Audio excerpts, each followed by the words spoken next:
4 партия кайра шайлоо өткөрүүнү талап кылууда. Атамекен, Реформа, Социал-демократтар, Азаттык, Улуттар биримдиги партияларынын лидерлери шайлоодо добуштар бурмаланганын айтып, бийликтен кайра шайлоону өткөрүүнү талап кылышты. Кайрылууда алар фальсификациядан улам добуш берүүнүн жыйынтыгын тааныбай турганын билдиришкен.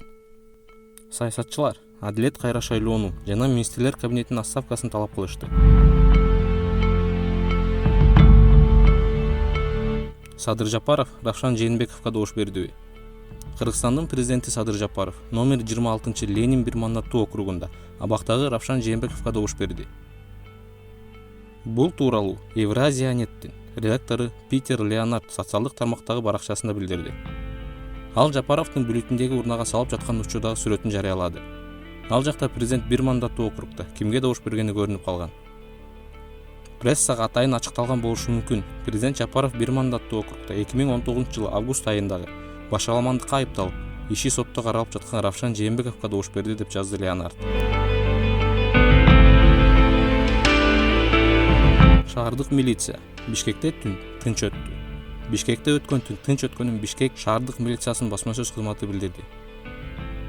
Шаардык милиция жарандык коомдук коопсуздугун, борбордо жеке жана мамлекеттик мүлктүн сакталышын камсыз кылды. Коомдук транспорттун кыймыл графика жана жүргүнчүлөрдү ташуучу каттамдарга ылайык жүргүзүлүп, бардык мамлекеттик органдар менен ведомстволор штаттык режимде иштеп жатышат деп айтылат билдирүүдө. Бишкек шаардык милициясынын кызматкерлери коомдук коопсуздук жана тартипти сактоону кадимки режимде жүргүзүүнү улантууда. Кыргызстанга дүйнөдөгү эң чоң учак учуп келди. Кыргызстанга дүйнөдөгү эң ири Ан-225 Мрия аба кемеси учуп келди. Бул тууралуу Манас эл аралык аэропортунан билдиришти.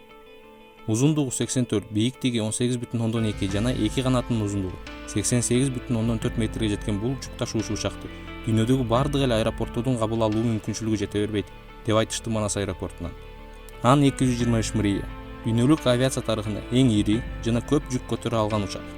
Май толук куюлган учурда 15 000 чакырымды учуп өтө алат. Кыргызстанга бул учак 3-чү ирет келип жатат. Буга чейин 2013 жана 2018 жылдары Манас аэропортуна конгон. Учак Советтер Союзу мезгилинде эле проектиси чейилип, бир эле экземпляры жасалган. 1984-88 жылдары Киев механикалык заводунда куралып, 88 жылдын 21 декабрында алгачкы жолу асманга көтөрүлгөн. Ан-225 учагы Буран деп аталган космос кемесинин долбоорун авиатранспортировкалоо системасы үчүн атайын жасалган.